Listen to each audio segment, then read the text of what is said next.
আজকের ভিডিওটি শুরু করা যাক রাজশাহী ইউনিভার্সিটি নিয়ে। সো হ্যালো গাইজ, আসসালামু আলাইকুম। আশা করি সবাই ভালো আছেন, আমিও ভালো আছি।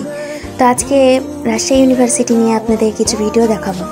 সো রাজশাহী ইউনিভার্সিটি ভিডিও শুরু করার আগে আপনাদেরকে একটা কথা বলে থাকি, যারা আমার চ্যানেলটাকে নতুন দেখতেছেন তারা অবশ্যই লাইক, কমেন্ট, সাবস্ক্রাইব করে দিবেন আর আমার পাশে থাকবেন।